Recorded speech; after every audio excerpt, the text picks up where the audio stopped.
And then we have Shannon.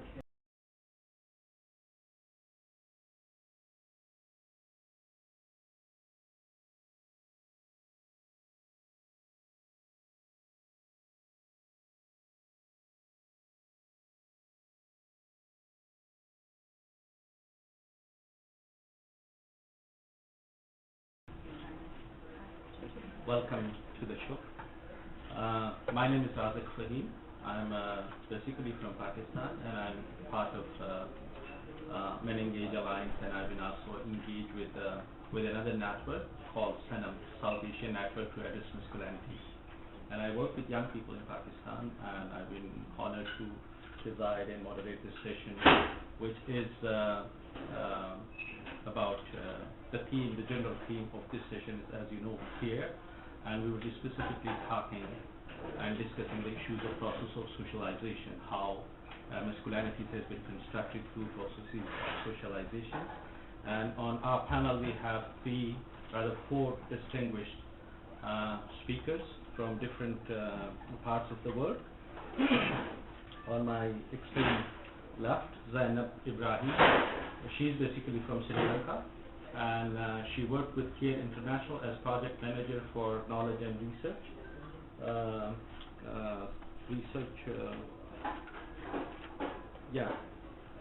And she will be presenting her work in Sri Lanka, CARE International's work in Sri Lanka, the way they have engaged youth and the general community, gender sensitization and synchronization. And then we have a team of two distinguished speakers from Australia, and an independent consultant, Di Garsby, and Kathy Ramsey. I hope I pronounced it okay. Okay, thank you. And they will be talking about gender and early childhood development. So these are the issues that she will talk about. And then the beside me is Shijuti Hayat from Break, Bangladesh. Shijuti has worked with a range of communities in Bangladesh, and she's been doing work around child marriages and the way men and boys have been used as gatekeepers. So she will give perspective from her experience from Bangladesh. And as the format of the session will be like each speaker will present for 15 minutes their presentation, and then once we are done with the panelists, then we will open a space for discussions and questions and answers. And we have total 90 minutes, in which almost 10 to 15 minutes are already lapsed. So 12 to 15 minutes for each presenter, and then time for discussion and question and answer. And I would just then request Zainab Ibrahim from Sri Lanka to present her. Yeah, if you want. It's on your convenience. You can come and. All right.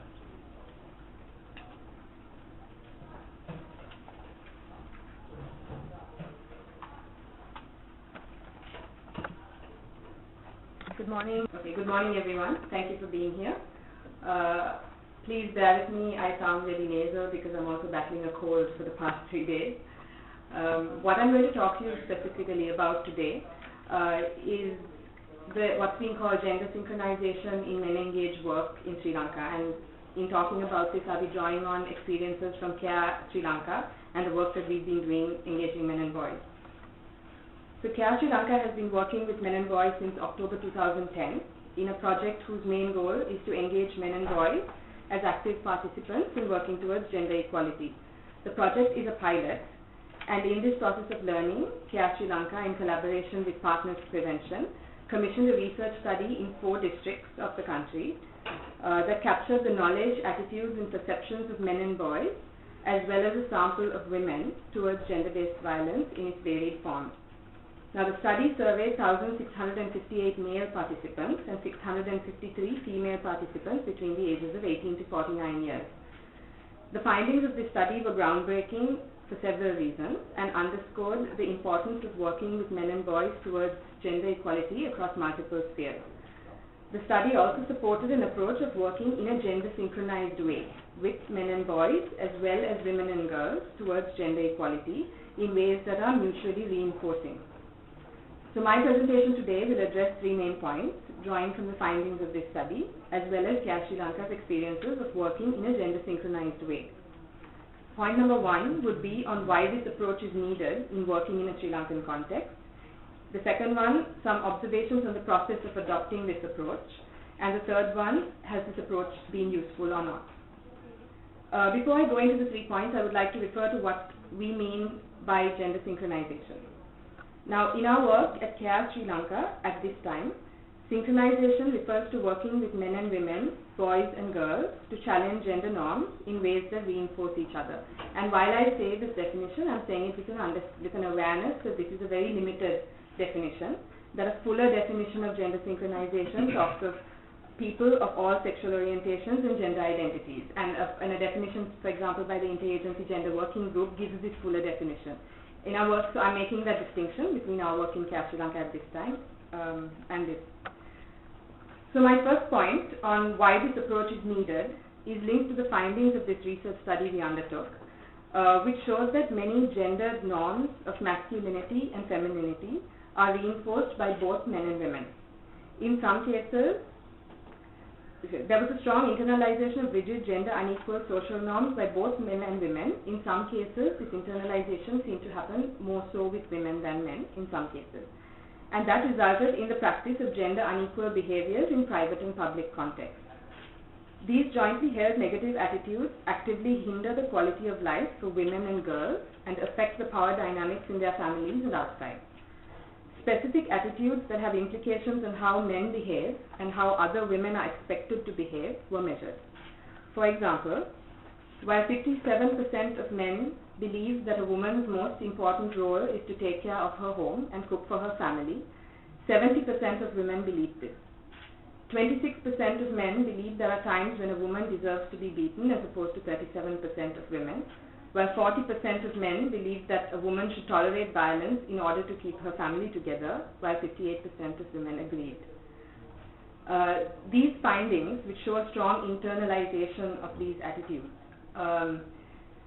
together with the socio-cultural context of the communities we work with, has made it necessary that we adopt a combination of approaches in our engaging men work, in some cases synchronizing our work with women and girls to maximize outcomes. One of the gender synchronized initiatives CARE Sri Lanka has adopted is to create spaces for couples to challenge gendered roles and resolve conflict at a household level. CARE Sri Lanka works with couples who are married, either legally or through religious custom, over a period of 1 year. In this time, they participated in at least 2 training sessions at different points that involved a discussion on ideas of gender, masculinity, patriarchal social norms, gendered roles and stereotypes, gender-based violence, positive parenting, shared decision-making, and an understanding of reproductive health for both partners. These sessions are followed up with reflection and reviews by CARE staff and partners who have established relationships with the community. The follow-up sessions encourage people to commit to actions that would challenge gendered roles that men and women played, the ways in which conflicts are resolved between partners, or how decisions are made at a household level. The periodic follow-up has meant that people reflect back on the positives and negatives in trying to change these restrictive gender roles. It gives them a degree of support as they try to do this.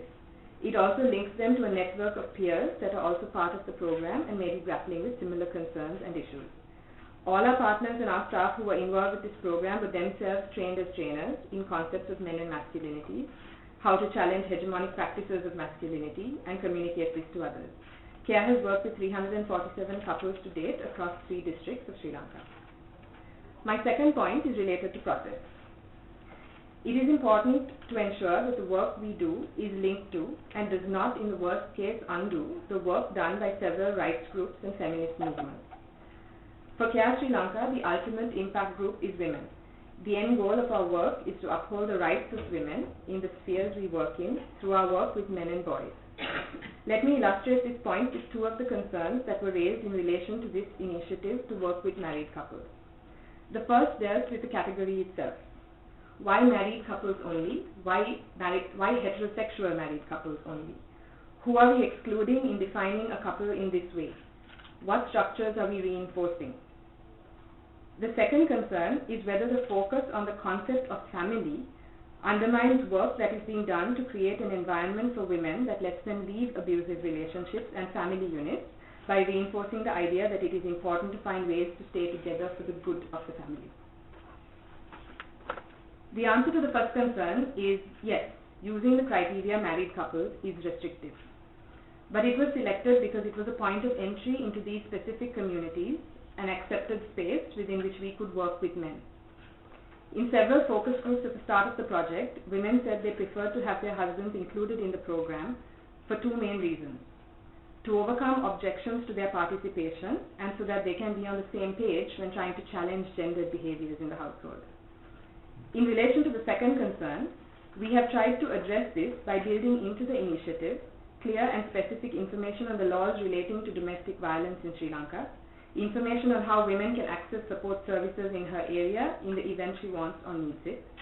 We also acknowledge that there are sometimes women-only spaces needed so that they can feel safe enough to acknowledge violence, for example, or men-only spaces to allow for a more open reflection and self-reflexivity. Therefore, the initiative also has separate spaces for both in addition to joint dialogue, as well as separate counseling sessions with qualified and experienced counselors. For instance, just to give you an example from our work, in Muslim communities we work with, which are often governed by Muslim personal laws, the first point of reference in cases of domestic violence are the Qazi courts, that are more often than not male-dominated patriarchal structures. One woman we worked with over some time told us in an interview that she now knew that if she does not receive an adequate solution at the Qazi court, she has a right to access the police or a civil court for justice. We are currently doing an evaluation to look at how our work with married couples feeds into the larger context of women's rights work in Sri Lanka, which we hope will further guide CARE's programming efforts in this area. The third point I would like to make is why we think adopting this synchronized approach has worked for us.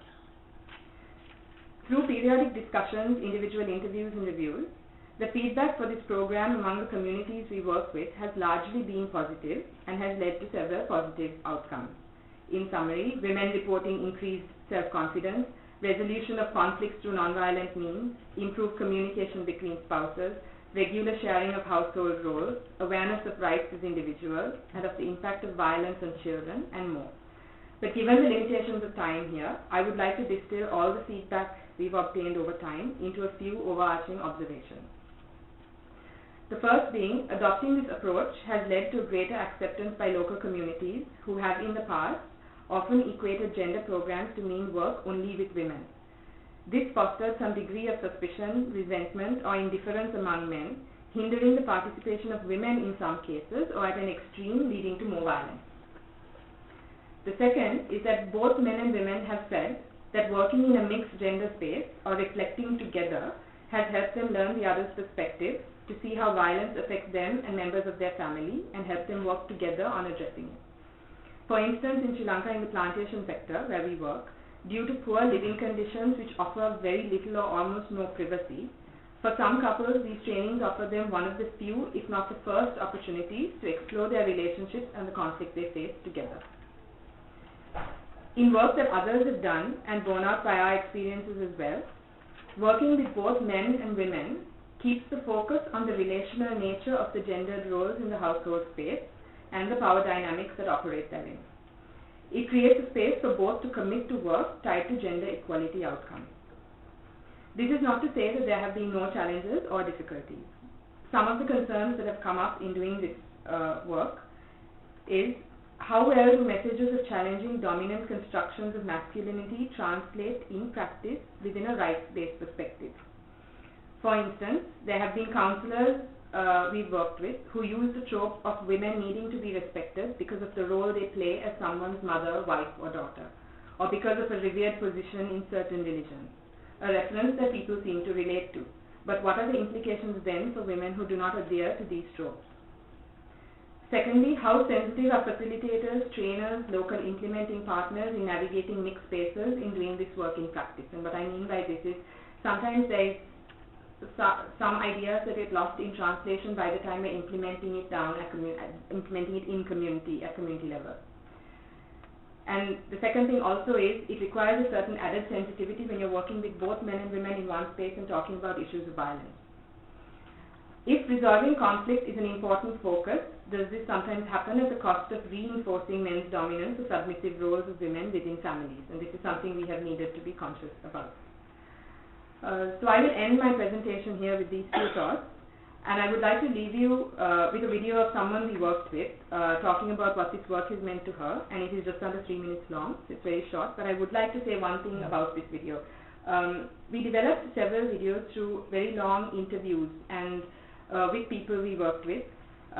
We had an independent person who approaches things from an anthropological perspective and is very sensitive to communities to go in, and she spent almost 2 hours at a time with people. So I'm showing you this video here, which is a very condensed, small version of a lot of what went behind the scenes of pages of transcript of what she told us. And I hope you find it interesting. Thank you.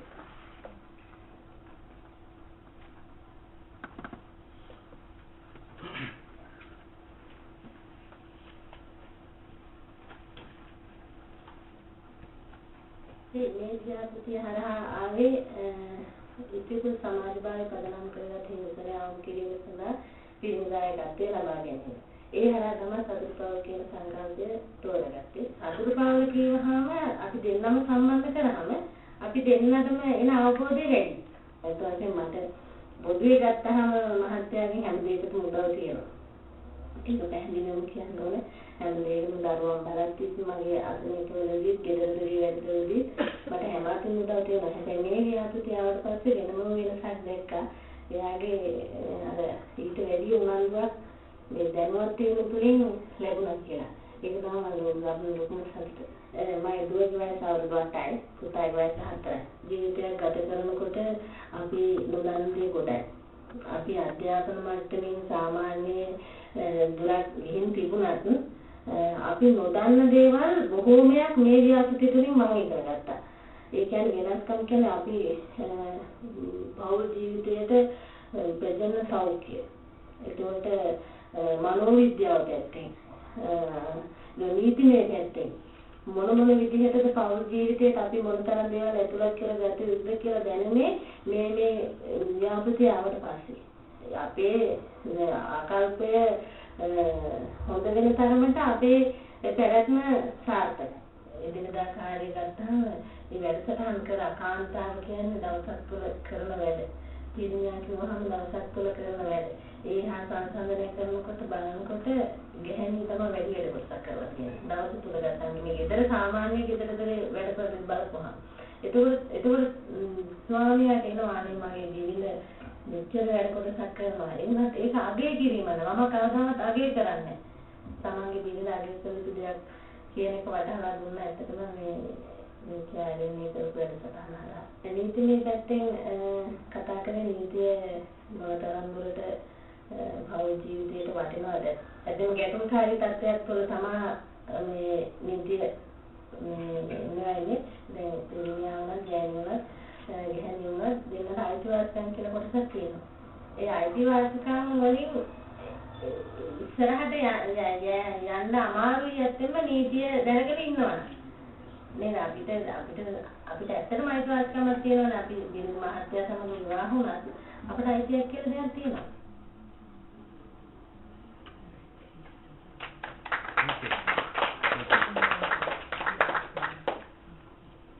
Thank you, Zana, for such an interesting presentation and this video. I would now like to invite the team of presenters, Di Gillespie from Australia and Katie Hartwig, who's going to present. Okay, you're going. Does this work? Yeah, it should work. Yeah?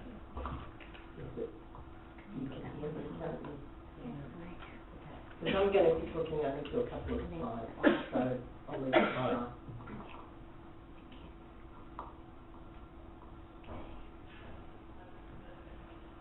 Great. Okay. Thank you. Thanks, Rafiq. Katie and myself are presenting on research that was conducted for Plan Uganda, with Plan Uganda, funded by Plan International Finland and Australia. It's okay, I'm here now. Thanks. I, as an independent consultant, I was the team leader on that research with Anna Trembach, Jenna Sobel and Willie Mataje. It was conducted in 2 districts in Uganda in about 2 years ago, at the end of 2012. It was aiming to look at an existing early childhood care and development program of Plan Uganda. I'm going to use an acronym, ECCD, Early Childhood Care and Development, to see how gender was being addressed as part of that program.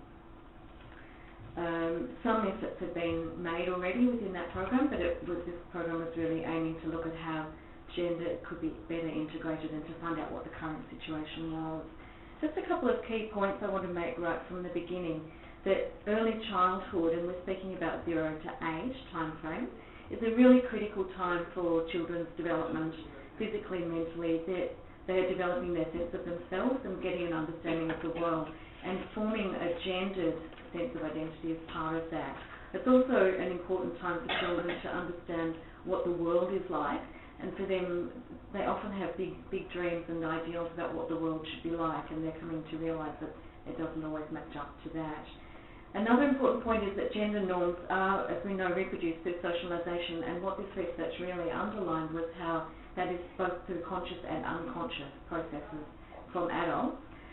And also that adults learn a lot and rarely get the opportunity to reflect upon their own childhood socialisation and how they are then reproducing that with children in their care. So Michael Kimmel yesterday challenged us with the question, how do we bring men into the conversation in the first place? And what we're going to present is experiences from a couple of promising potential entry points for bringing men in. One, which Zainab has already mentioned, is the use of reflective practice, which very much informs the research process that we followed and is very much part of the follow-up that we're doing. The second one, which we have less time to talk about, is a self-assessment tool that we've subsequently developed that's being used across the ECCD programs across Asia and Africa regions within Plan ECCD program. And Edward Wageni, who's sitting at the back there, also knows a lot about that self-assessment process.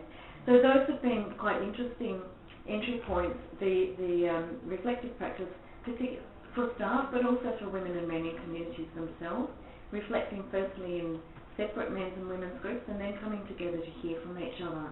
So the safe space of the separate groups enables people to express things, and then bringing them together is a safer way of being able to share those experiences with each other. The self-assessment tool, Katie might speak more about this, has been very critical for staff, particularly for men, for them to finally grasp what this gender thing is all about and how it's related to their programs. So I think I've said all of this now. The research was conducted in Lira and Luwero in Uganda, and the outcomes of that were a research report and a toolkit that were produced. I also want to mention that 5 other studies were conducted in 5 other countries, and there is a, Katie's doing the show and tell over there, there's a synthesis report. Synthesis report from 6 countries. So some copies there. And we'll provide a link for that. So the studies were conducted independently, so they were not directly comparable, but we've done our best to try and pull together some of the common areas and some of the outstanding differences in the synthesis report. The methodology of the study was qualitative, and it had a very strong learning focus. Not only did we want to find things out ourselves, but we didn't use a pretend to be objective approach. We really wanted the participation in that to actually begin to change things for the men and women who took part in it themselves, which was where the reflective practice proved to be very powerful. The actual methods that we used were reflective practice and other dialogue exercises in groups of men and women, semi-structured interviews with the ECCD caregivers, and with the children play-based activities using puppetry and drawing. And we also observed what was taking place in the SSCG centres ourselves. So I think I've already said this, but parents really overwhelmingly reinforced their own children's socialisation and reinforced those narrow traditional gender roles. It was very clear that women that girls are being trained to be wives and mothers and submissive, and boys to be authority figures, providers and leaders in their communities. This came across from everyone. So some of the things, we worked a lot with the male caregivers, asking them to reflect upon their own childhood socialisation experiences and then to reflect what that means for what they are doing with children in their care. I have a lot more slides here than we have time to go into, but I'm flagging them for you and we will share this presentation. But there were very clear differences between what men and women recalled about their childhoods, and very clear associations between the things that happened to them as children and the future roles that they were being trained to adopt. So for men, that was very much those provider, economic activities and leadership activities, and entrepreneurial skills, and very much not about caring and nurturing, which was the girls' domain.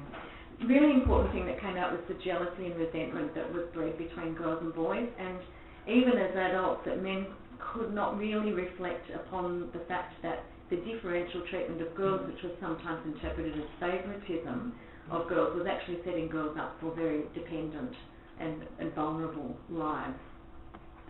And the men universally agreed at the end that once they realised what they were being trained for, that they were glad that they were men and not women. From nurturing to violence, this was an important thing, the ways in which boys, the adults in this research reflected upon the ways in which they were taught to associate masculinity with violence, and they saw that through violence in their own families, violent fathers, and also in school, and in the ways that they were discouraged from nurturing roles themselves, sometimes through violence. So, for example, men told us that as boys they had been tasked with beating their sisters to discipline their sisters. So rather than the adults do it, the brothers were expected to do that for their sisters or other family members. So it kind of killed the relationship and killed that nurturing element of that relationship with their sisters. I won't spend too much on this, but we asked mothers and fathers about the ideals of ideal men and women, and for men it was very much, again, that provider, protector, leader, very much about material things, not about emotional things. Some of the differences in the things that women and men emphasised in their understanding about ideal men and women was that women really emphasised hard-working, responsible, respectful, and the men didn't talk so much about those things. And it was very clear throughout the research that women over and over expressed their disappointment that men were not keeping their end of the gender bargain, that there was impunity for men. And there was a lot about the myth of the father provider. So there are a couple of particular examples which I won't delve into, but we were told that men were responsible for this or that, and it was clear that men were actually not doing that. So we spent some time unpacking that with people. But it was really clear that both women and men have a big investment in this myth of the father as the provider and protector, partly because the alternatives for women are often closed. There are many things that they look to men for that are closed off to them and have been closed off from early in life due to limited mobility, limited opportunities, limited freedom. So they really want men to keep up that side of the bargain if that's going to be the story, but they don't. So there's this one quote from Manny here from one woman saying, "Men don't talk to the children, they don't even stay at home, he's somewhere drinking." I could have put slide after slide of the quotes from women about this. Also, a very clear thing that emerged in these discussions was men's need to really assert themselves and to compete for recognition for what they did, even though it became more and more apparent that that wasn't very much. So this group of fathers said, we don't want the mothers to tell the children that they did everything and claim all the glory. We're the ones who provide the money, and we want our children to know that. It didn't amount to much more than providing the money in many cases. It wasn't all negative. There were some positive cases, but there was a lot of that. Children themselves had very clear ideas of themselves by the age of 3 or 4, that they were boys and girls, and of the limitations of that, and they could tell us the things that they were not allowed to do because they were girls or boys, and clearly we could see evidence throughout the research of the ways in which they've been corralled into those roles constantly. How's my time going? You have 5 minutes now? Okay, so I'll be quick because I want Katie to speak a bit about the follow-up work that's been done. So I'll skip over this. The ways in which caregivers are treating boys and girls, really interesting differences between variants of attitudes that they expressed, but also a very obvious difference between the ways that children are being treated in structured time when it's coming from the curriculum and anything outside of the structured time, so play corner and outdoor play, where even when the caregivers thought they were being equitable, in so many ways they were not. And the use of space, the huge amount of space that boys used for their rowdy games, and how that closed off space for girls was really evident, but caregivers were quite unaware of that. I'm going to skip over.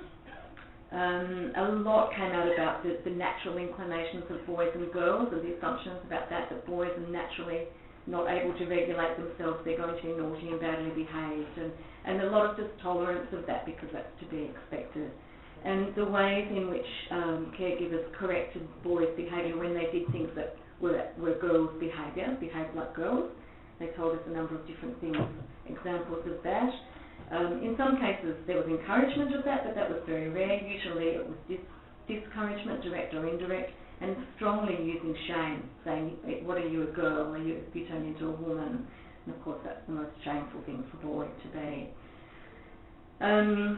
I'll skip that one too, so that Katie gets a go. So these are some of the key things that boys learn, that they're inheritors of the family wealth, that they are full members of the clan and belong to the place in ways that girls do not, that they have freedom that girls do not from a very early age, expected to misbehave, expected to get away with things, and also expected to develop an entrepreneurial spirit, which girls have just had no opportunity to do. And also boys often understood their sisters as part of the family pool of wealth. So there was a clear, different understanding of their place and their sisters' places. Boys' relationships between boys and girls are poisoned in many ways from very early on in their lives, both by the differential treatment and the constant segregation, which is often justified on the grounds of protecting girls from boys' rowdiness. Women are very unhappy with the way that men are failing to meet their responsibilities, but boys are seeing this. There's impunity from men, and women can do very little about it. Just one more thing I wanted to say before I hand over to Katie to speak about the follow-up is I think what's interesting about the process that we used is that what we did was ask people to look backwards to the past, but people who are raising children obviously have an eye to the future as well. So getting people to think about their own socialisation and then reflect on the present and what they're doing and how they can do things differently in order to achieve different outcomes. The challenge really is how to get people to stay on that path to get the trajectory at different key points in children's lives in order to achieve what the aspirations that they have for children. Because so many of the things that are being done to protect girls in particular are the very things that are setting them up for vulnerability. So I think there's a whole piece of work to be done around that area. Katie? Yes. Do you have I was going to get you to just put the slide up. There it is. There's your first one. Oh, okay. So, as Di mentioned, there are two reports. One's the one from Uganda study that she's been talking about. There's also a synthesised report from 6 countries: Bolivia, Pakistan, Kenya, Mozambique, Ethiopia, Uganda. Each of these has a kind of toolkit of reflective and informational sort of activities, training activities. So in Uganda, the follow-up from this, they revisited the design for the project and wrote a concept note that included these various activities, mostly around parenting, getting men more involved in parenting, changing the content of the parenting sessions, and thus far in this financial year, so in the last 6 months, they've undertaken 4 lots of training for staff, one on understanding and using the tools from the Uganda Toolkit, facilitation skills for gender-sensitive facilitation. Then there was regional training for the self-assessment, so a self-assessment process, sort of looking at your program and thinking about how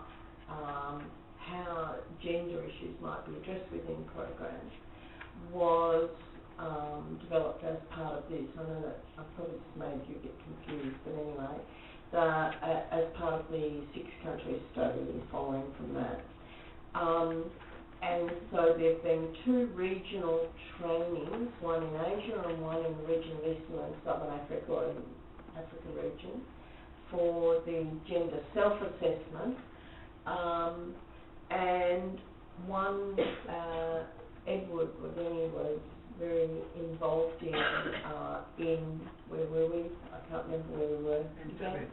We were in Uganda last July.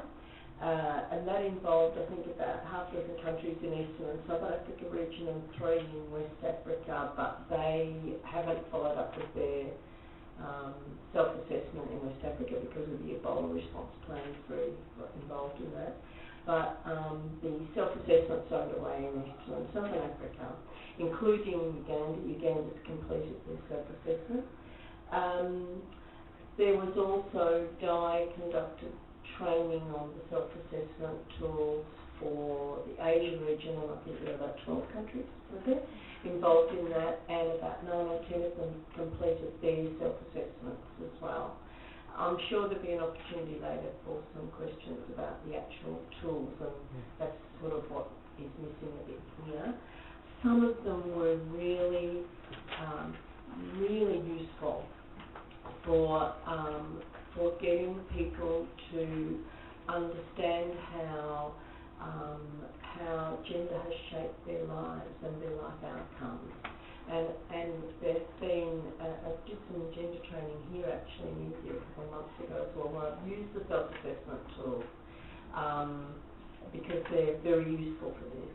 And there have been some incredibly powerful sessions using some of these tools on getting people to really understand that, and how with children we need to do things differently. And so, hopefully there'll be a few questions later about that. But there have been some almost epiphanies, I would say, for some people.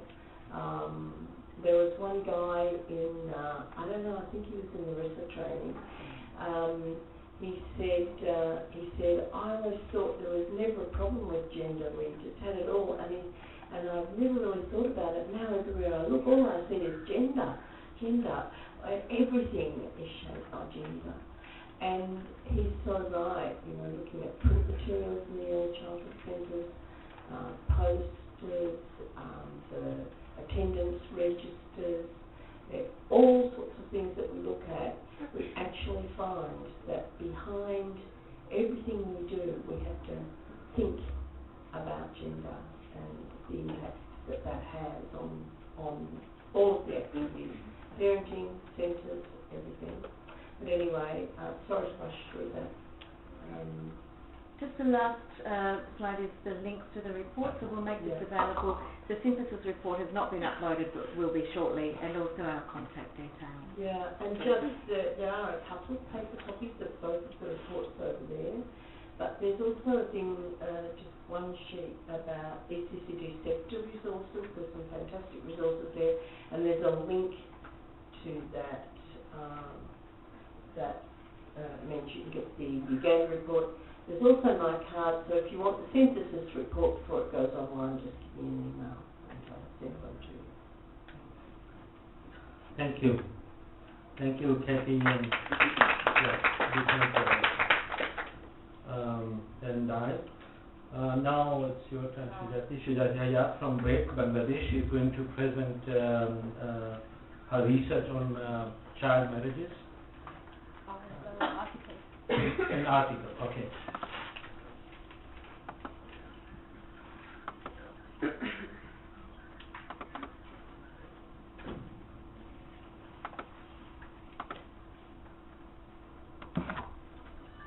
Hello, good morning everyone, and welcome to the session again. I am Shiriti Hayat. I work at BRAC, and I especially work at the department, at the Division of Gender Justice Diversity of BRAC. And today I am going to present one of my articles, and it is a conceptual article on engaging men and boys, and they are the gatekeepers for transforming gender norms, for addressing, ending, reducing child marriage in Bangladesh. So I want to go to a state of ICPD action that ICPD had recognized that men play a key role in bringing about gender equality, since in most society men exercise predominant power in every sphere of life, ranging from personal regarding the size of family, policy program, and government. So ICPD has already recognized the role of men and boys to ensuring gender justice and women empowerment. So due to regarding this link, I directly link with this issue with addressing child marriage. Though child marriage is a very critical issue for Bangladesh, even across countries, nation, culture, even 15 million girls every year are getting married under the age of 18. And there are girls are discriminated and denied from their basic education, health, and employment and other facilities that all are getting, but they are not getting. Even in Bangladesh, 1/3 of women ages 20 to 24, they are married before their age of 15, and 64% of them they are becoming the victim of child marriage in Bangladesh. Cross-cutting these realities that they are denying from the rights of education, health, and other opportunities, these realities, child marriage, creates a vicious cycle of permanent disempowerment for girls, and this disempowerment perpetuates for her the long life. Even this empowerment is often continuous into next generation if she has a daughter again. And this vicious cycle is rooted and perpetuated in the existing patriarchal power structure. So here I want to focus on this issue. How can we reduce child marriage? How can we use men and boys in addressing child marriage, especially in the context of Bangladesh? Bangladesh is a democratic country, though 80% of the people are Muslim, and its socio-cultural norm is much more rigid, and child marriage is one of the expression of that socio-cultural norms. So men and boys in Bangladesh still remain in the custodian culture that actually limits, that actually obstacle women's empowerment. And marriage, family, education, religion, these institutions are predominantly ruled by men. Men are using their power, and they are in a power position in this institution. And here I can say that hegemonic perception shows traditional stereotype mindset shaping their identity and behavior of men and young boys. And these behavior perpetuates gender inequalities rather to challenge the socio-cultural and patriarchal norms. So the discourse of masculinity has specific consequences for women as well as for men also who don't fit with this model. Men are also victims of this discourse of hegemonic masculinity. And I feel that transforming this institution I call marriage, family, and education, religion, transforming in this institution, we can transform the social norm. So I want to say that working with men and boys in many programs, in many strategies, many research, and many studies, it has been already proven that dramatically the positive results are here where men and boys are coming forward to ensure women's empowerment and women's rights. So I want to link with this that hegemonic masculinity and child marriage is a very interlinked issue. Hegemonic masculinity allows child marriage to be held, allows child marriage to be flourished. Besides, in wider sense, this discourse reinforces that child bride is a source of enormous opportunity, enormous benefit. This discourse perceives child bride as a source of opportunity and source of power exercise. For example, child brides are seen as emotional, they are docile, they are perceived as soft, they are things that they can easily handle. Even most importantly, the society perceives that child bride can bring fertile offspring for the next generation. And this patriarchal construction of child marriage has a direct link with the masculine discourse. So through the cycle, I try to show the social reproduction of social disempowerment, that patriarchal society creates hegemonic masculinity and power inequality, which reinforce social inequality and social reproduction of patriarchy, again create hegemonic masculinity.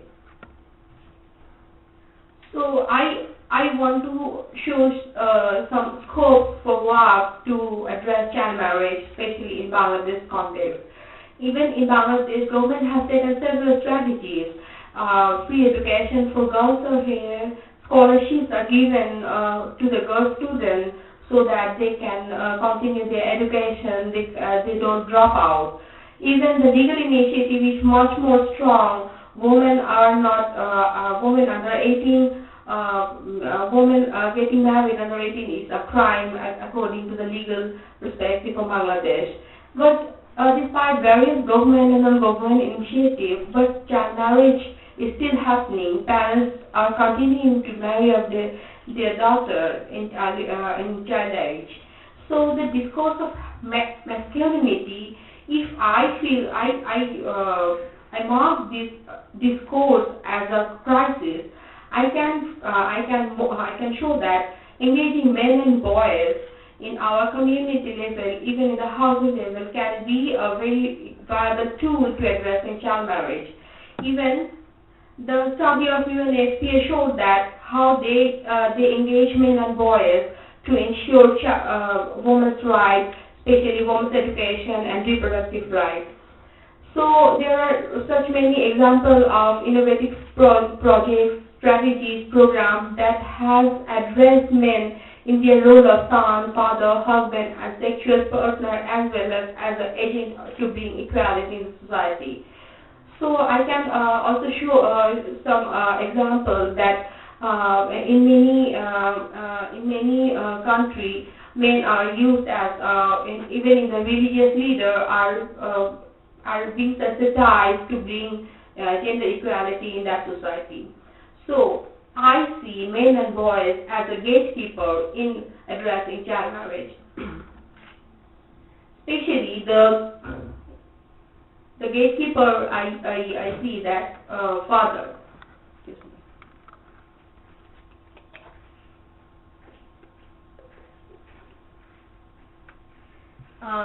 Studies show that in Bangladesh, in 70 or 60% cases, father takes the decision to marry off their child.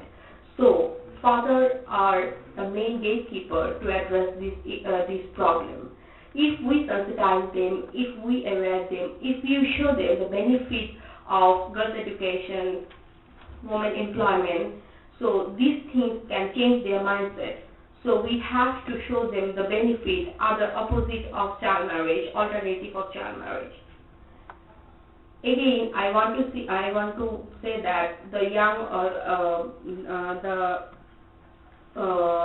religious leaders, community leaders of a society, they are also in a power position. Especially the religious leader, they have such influence in that society. They are already in a power position. So if we sensitize them, if we take them as a tool, this would be a most viable tool to address child marriage. Even most importantly, the young men.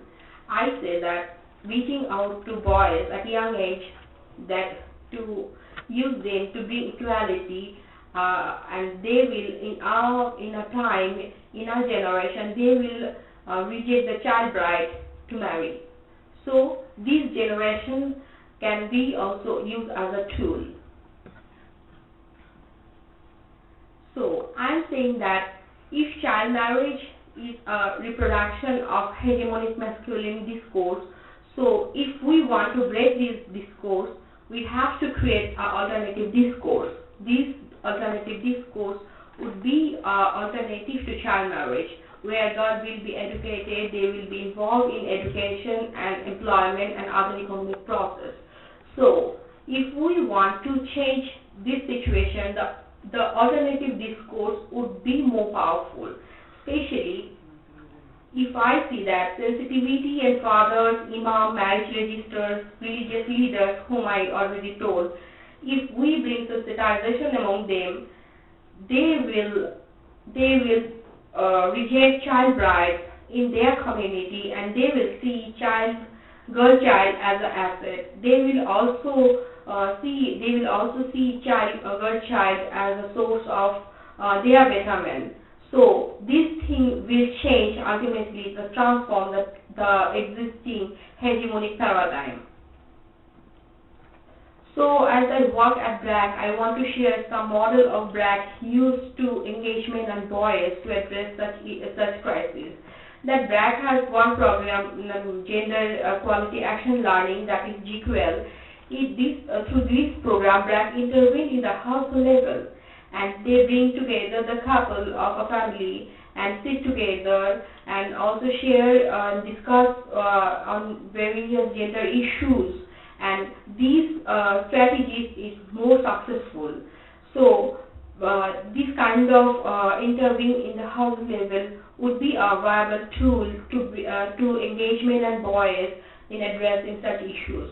Again, BRAC, another strategy, another program named Safe Citizen for Girls. In Bangla, it is mentioning, where BRAC is creating student watch group and intervening in the school level and bringing the male and female students together, and they sensitize them against sexual harassment. As you all know that sexual harassment is another big problem for girls dropout in Bangladesh, and as well as is a result of a child marriage. So this kind of strategies to bringing male students from the schools and linked with them with the girl student and teacher, and raising the issues of gender equality would be another viable tool. And these safe citizen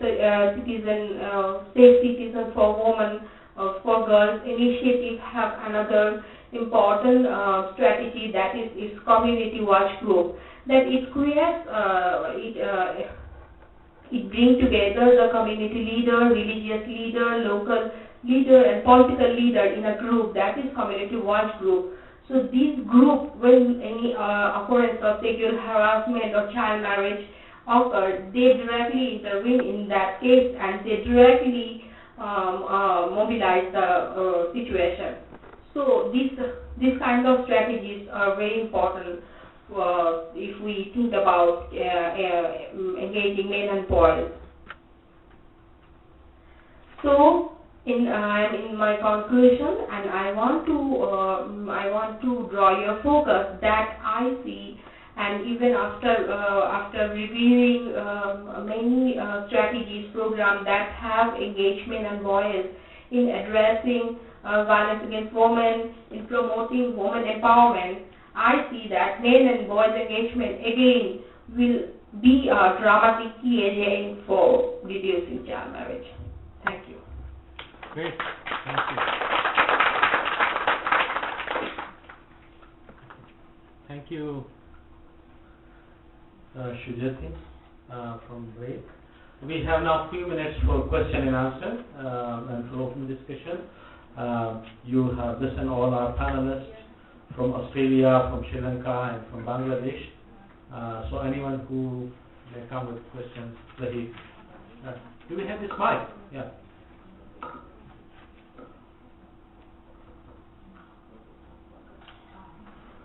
Bangladesh. My question is to Dai Kelspai and Katie. I was just, you talked about male caregivers. So, and you also talked about this, you have a program in Pakistan. Does the male caregiver only mean fathers, or it also includes other male relatives in the life of a child? And second question again to you is about the ECCD centers. What exactly it stands for, and what are the services that these centers provide both to men and women that come to this center? Thank you.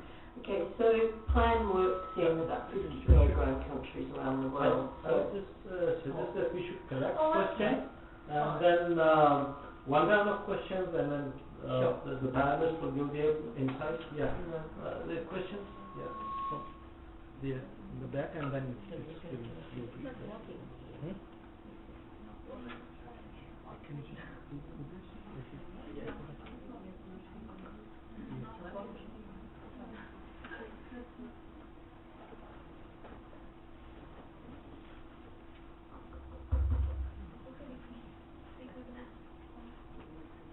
I'll just speak louder. all right, that's fine. Hi, so my question is for, well, a couple of questions. The first one for Zainab.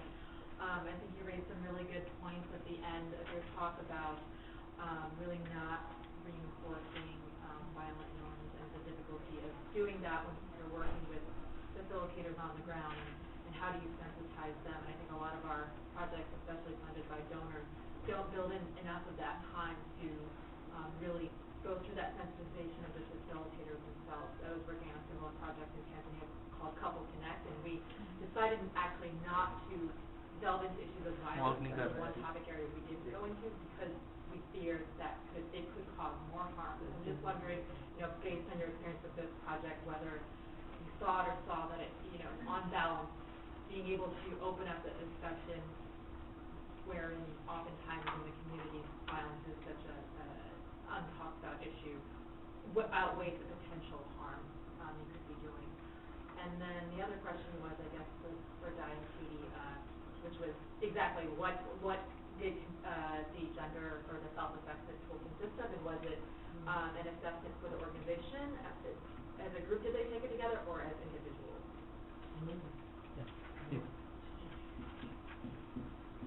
Actually, I have two questions.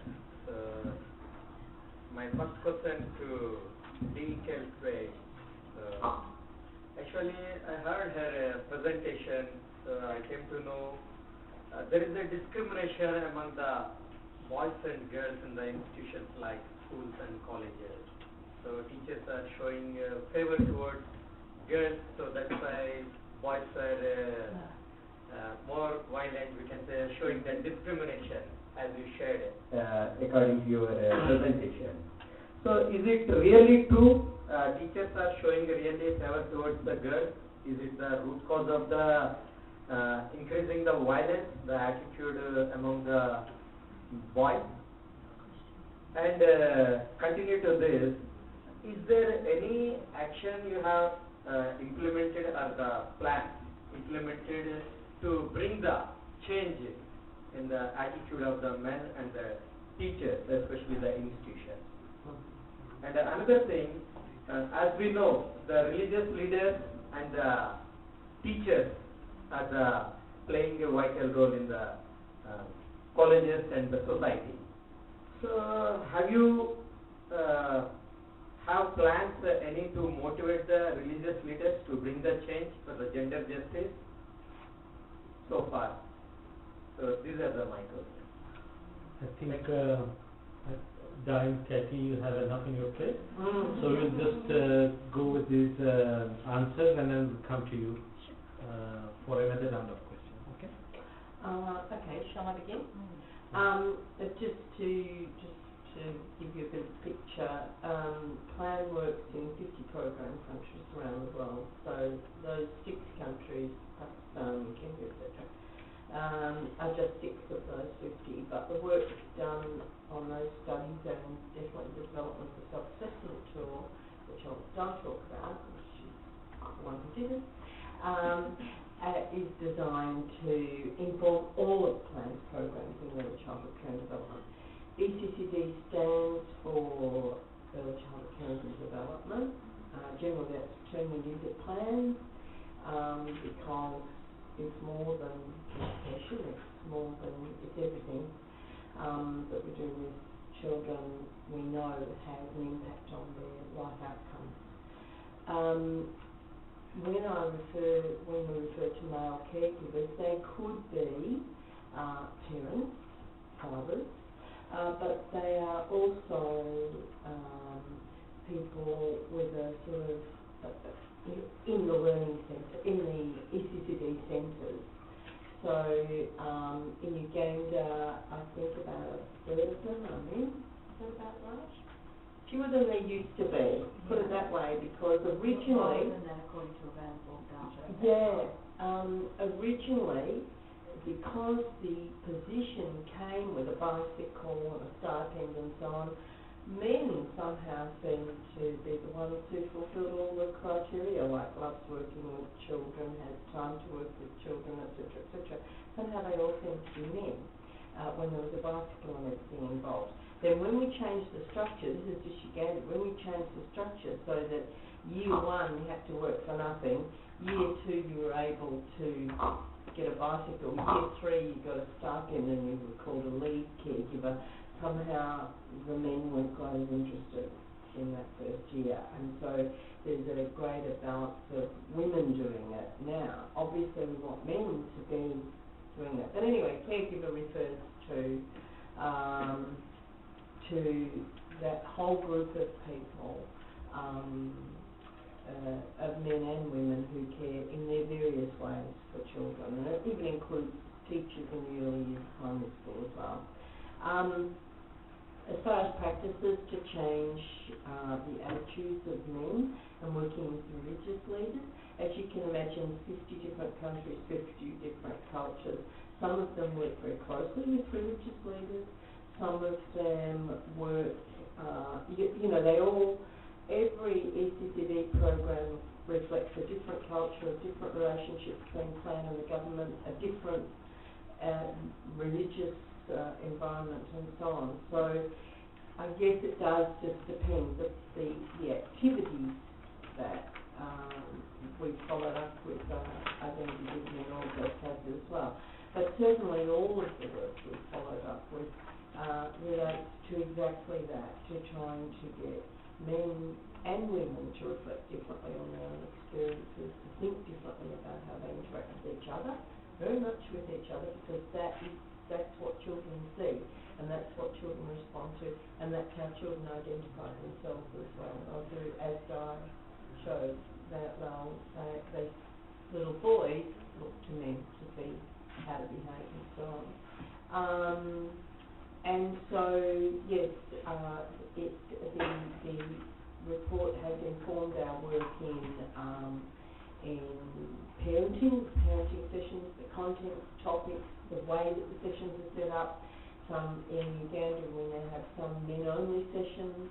In Ethiopia, a lot of the sessions are men-only. Where there are men and women, they have a male facilitator and a woman facilitator, because these people are role models for other parents and so on. So we're constantly experimenting with how to promote change behaviour in men, and obviously women as well, and boys. And Di will describe the self-assessment tools better. That's very important. Thanks. So the self-assessment tool was primarily aimed at looking at what's happening in the ECCD centres, but there was an element of looking at the organisational level, the program and organisational level, through working with partners to have discussion and dialogue, working through a checklist, and also Plan internally using existing frameworks of Plan to check what's going on.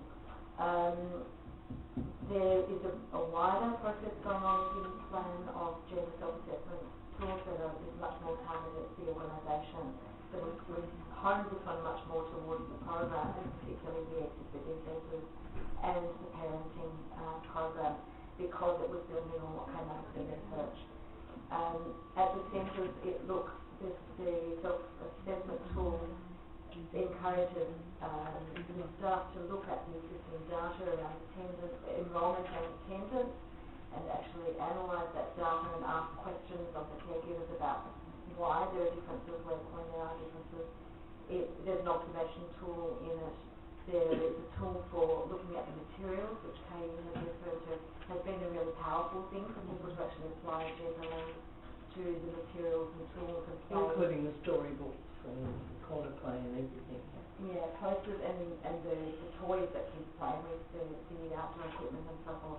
And that has, I think, been particularly powerful for people to understand how those things are shaping the outcomes for girl and boy children in ways that they were not aware of before. That's perhaps enough to say about the tool. The other thing I wanted to respond to was the question about whether it was true that teachers show favouritism to girls. Just to reiterate that this was not in schools and colleges, it was at just the ECCD centres in the first couple of years of primary school only. And no, it wasn't really true. It was largely a perception of amongst the adult men that was what was happening. In fact, in so many ways, girls' freedom and space were being curtailed all the time. Perhaps but it depends what you're looking at, because in so many ways, the natural instinct of boys around emotion and nurturing were really being killed, where those things were being fostered in girls. And I actually think that's very unfair to boys. And perhaps the one space where there was a really clear difference that perhaps comes down to favouritism is in the disciplining of boys and girls. While boys got away with a lot, when they were punished, it tended to be much harsher and more likely to be a violent or shaming kind of or a form of punishment and discipline. Whereas those rather softer kinds of punishment. Yeah, Sana? Yeah. Thank you for your question. Okay, the approach that we took with this project was preventive. So it was also based on research that looked at attitudes and perceptions of men and women around violence. In doing this work in terms of building awareness of this, of what can be done, it's hard to link it from violence in a sense, because these are the attitudes and perceptions that lead to GBV. But I think an important approach that we adopted and built into the initiative was to place an emphasis on how women can access service providers, that they can access the police or health practitioners, that they have a recourse to the law and what their legal remedies are. And this was because we didn't want a situation where we talk about this and it leads to exactly what you're saying, which is that it could possibly lead to more violence in spaces. So people and service providers were also actively part of the session. And I think in NEST, based on reviews and evaluations that we've had, I think it has had a positive effect. Has had positive outcomes. I would say, there are challenges. There have been negatives in terms of the way this idea of reinforcing men's dominance in the household. There have been cases we've heard where there have been issues. But I think, if you're asking me in that, I think that it's important that we understand that this practice of violence is linked so tightly to these attitudes, and that we take it head on and work with it. So I hope that answers your question. Thank you. Here are two more questions here. Yeah, and then you. Yeah. So we have 5 questions. Okay, if I can just request for brief questions, and try to prioritize your questions and limit it to 1 and maximum 2. Okay. Yeah. You can speak. This is Sarah from BRAC. I have a question to Zainab Ibrahim. Actually, you are taking different initiatives to sensitize the couple. We have also a different kind of program approach named Gender Quality Action Learning Program to bring the cultural norms and healthy relationship in the family for creative violence in society. And I want to know, what are the major challenges you face? Okay. Yeah, here. Hi, my name is Janvi. I'm Okay. from Sri Lanka. So the entire line. Okay. I'm from Sri Lanka. My question is for Diane Katie.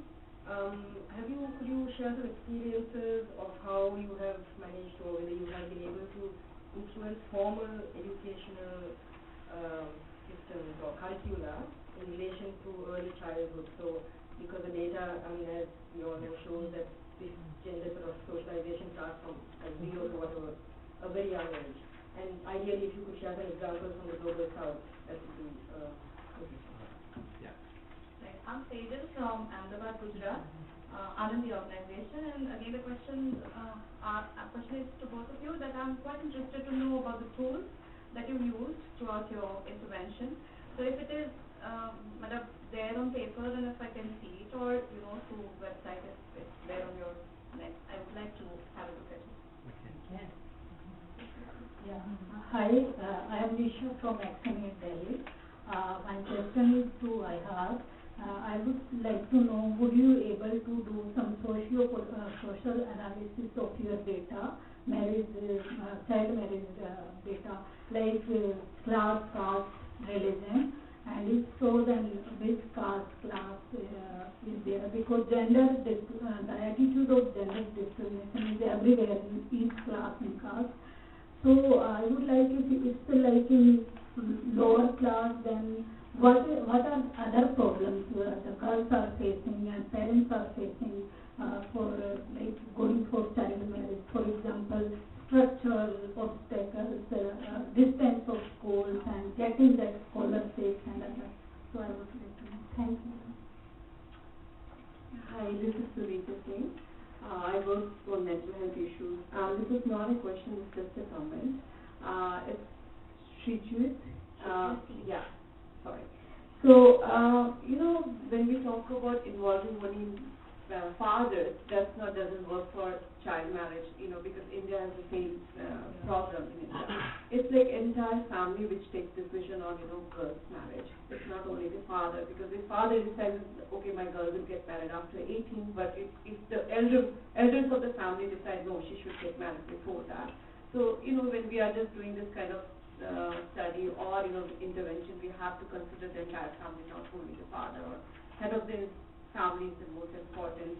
And also why to involve, because yesterday I was hearing discussions, plenary session, and the benefit of the involving in any kind of intervention, what benefits they will get out of if they are stopping the child marriage, or they're getting involved in this. So that's very important when we communicate in clear language, what will happen and what benefits they will get. Here, yes. We have, in fact, very limited time. So if you could just be very brief. Yeah. Hi, I'm Subhalasmi. I work with the IBP Scientific Office. My question is for Sijit. If I'm pronouncing it correctly. You have mentioned about key strategies, 3 key strategies. Do you really engage with the religious leaders? And in an article I have read, like Bangladesh government is considering to reduce the age of marriage, which will have an impact on the rate of statistics on child marriage. If it is true, do you have any strategy to deal with that? Thank you. Here. Thank you. Jonathan Kioko is my name. From Kenya, I work with WeEffect. My question goes to Kelsey. Sorry, I hope I pronounced it. Yes, that's fine.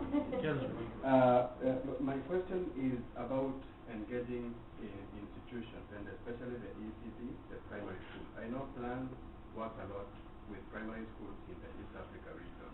And you rightly mentioned that everything that we do, we must look at it with gender lens.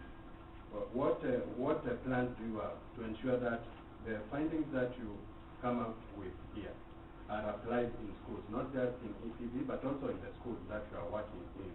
Because I know we have a terrible situation in that region.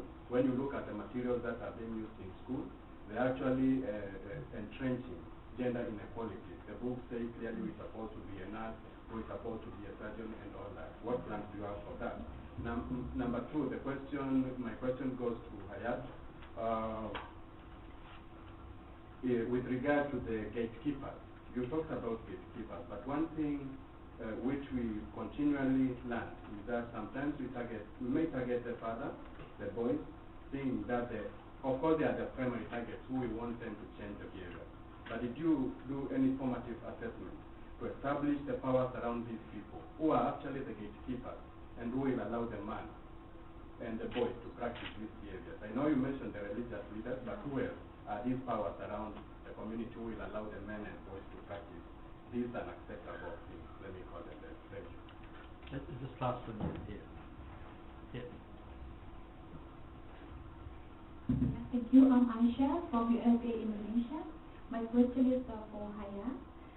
Actually, my question related to the targeting religious leaders. Can you share with us what is the approach that work in your experience to targeting the religious leaders? My second question is, could you elaborate more on the role of the community watch and also the student watch? What is their main role actually? My last question is with regard to, is there any effort to link with the government? Because when we talk about the sustainability, the role of the government is very important. Thank you. Okay. So if I ask the request the panelists to summarize the answers instead of going one by one, just to give a summary of the answers. Yep. Yeah. Right enough. Firstly, toolkit on the website, the one for Uganda, yes, you can click on the link on the sector resources of the one that you saw on the presentation, or if you want to, you can email me, my card's over there. You will need to email me or just wait a couple of weeks for the synthesis report and the self-assessment toolkit to go onto the website. I think the self-assessment toolkit is going on there as well. Just briefly interrupt to add something on that. Just a word of warning with the toolkit that came with the Uganda study, that it requires very high-level gender transformative facilitation skills. These tools need to be done really well, or else they're actually essentially quite risky.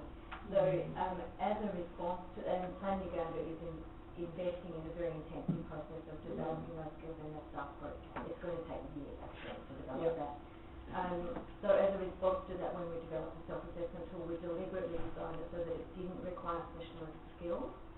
We did make the reading of the synthesis report an absolute requirement, and there's a small element of gender training as part of the training in using the assessment tool. But we kept it simple for that reason, and it's limited for that reason. It's just relatively superficial for that reason. Yeah, and the self-assessment tool, what we've come up with in Asia and in Africa, has actually a little bit different from each other because it's different cultures and so on. But feel free to write to me. I'm happy to provide more information or I can. In terms of influence curriculum and the question about schools as well, the UCCB project works with children 0 to 8 and so does only work with the first 3 grades of primary school for the most part. Now, because we work only in government schools, Plan only works in government schools, we don't have our own parallel system or anything like that. And government is always a partner in some shape or form in every country. So it can be more and it can be less in different countries, but it's always a partner. So that makes it an ideal relationship to have some influence. But again, it's going to be really different in every country. In some countries, there's not even an ECCD policy or a framework, and Plan has been very instrumental in getting those things happening. In other countries, Plan is quite restricted by, as you would know, other NGOs and so on, by what is already existing there. But I'd like to give a quick example of here in India. When we did the gender training here in India, I used some of the self-assessment tools, particularly one, and one of them was the one on print materials and so on. And we had all different things we were looking at: storybooks, attendance registers, curriculum frameworks, things like that. And the people who work in the project in Orissa are at a key stage working with the government on the early childhood curriculum there, and because they're going to be translating it, and in the process of translating, they're going to be using the knowledge that they've gained and so on to revisit it in terms of gender, even though on the surface of it, you know, it's gender neutral, you know, which of course, as we know, can really reinforce gender norms and practices. And so that is a golden opportunity that's arisen. It doesn't always happen like that, but it is a golden opportunity to have quite an influence in that program, for example. I think that's all I've got time for. I think.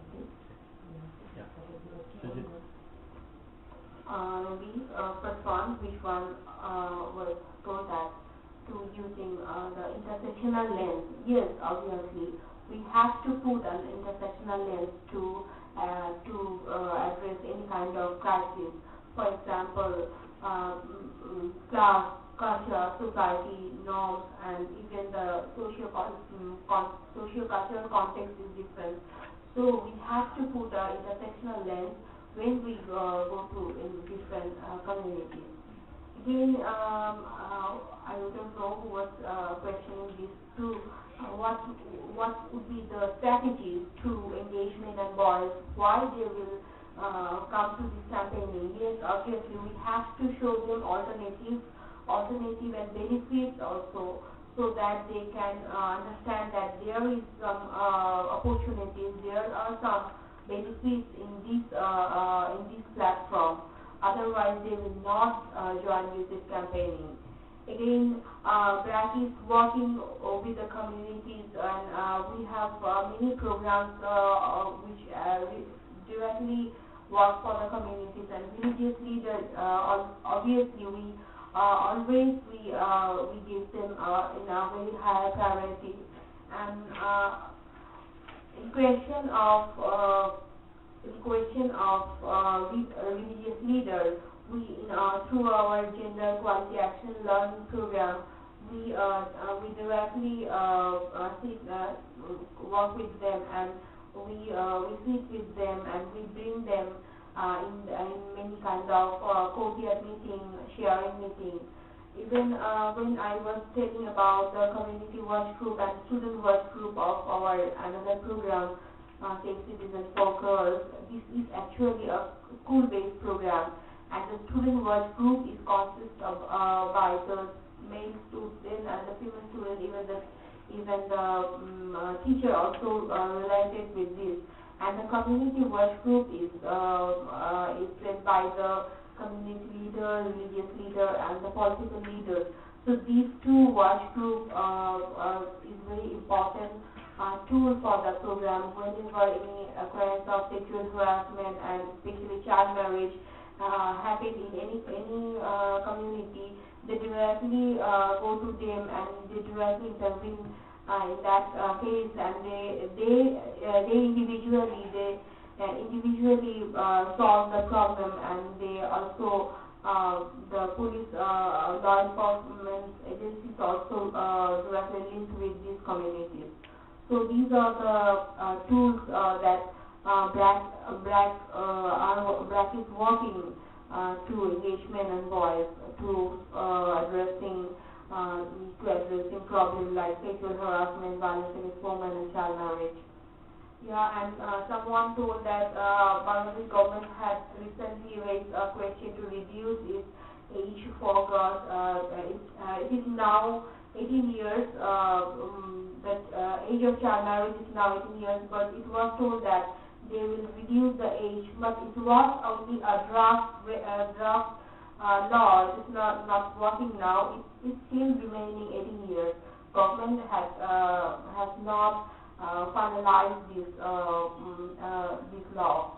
So we had campaigning movement, and in true sense, it will not work, and it will remain the same. Yeah. What about recently had Girl Summit? Recently, BRAC with partner organization has organized Girl Summit, Bangladesh Girl Summit, the UK Girls Summit was held on July this year. Then in this October we organized Bangladesh Girls Summit, which main objective was to reduce child marriage and empowering girls. So through this kind of summit, campaigning and issue mentoring and other advocacy policy networking, we are trying to directly work with government, and we are trying to convince our government to reduce the ratio of child marriage in Bangladesh, and also to promoting girls empowerment. Yeah. The question on challenges, I'll mention three main challenges basically. The first one, which has really we feel not affected, but it has had impact on our work and the way we work, is to what extent ideas of men and masculinity get translated at community level in practice. So, and this is despite having training sessions for facilitators, which certainly has helped a great deal in building their awareness and capacity. But we still see that when it gets translated down into actually doing the initiatives in practice, there sometimes is there are some gaps. Okay, so we in our project place a lot of emphasis on continuous capacity building and training, because we think this is important rather than a one-off kind of approach. The second one is something I mentioned in my presentation on how do you frame this work within a rights-based perspective, because you do, and I think this is very important, because when we talk about, we have had counselors, trained very good counselors, but who sometimes reinforce existing tropes to be able to communicate with the community better. So saying things like a woman should be respected because she is someone's wife or daughter or mother, or there are women who don't necessarily fulfill those traditional tropes. What happens to them? So that's what I mean when I say it needs to be framed within a rights-based perspective. To what extent does this actually happen on the ground? The third thing I'd like to bring up is in terms of the challenge. Now we are working, it's a preventive-based project. We are working on challenging attitudes, perception, and perception. Okay. Let me just give you an example that might highlight what I'm trying to say. In a family where we're talking about the end result being conflict reduction, we have had, there has been, for example, people coming back and saying, oh, the wife has learned to be patient. So the end result is yes, conflict has reduced, but to what cost? Right? So this is when you talk about attitudes and perceptions, it's very we need to be sensitive to the nuances that come up.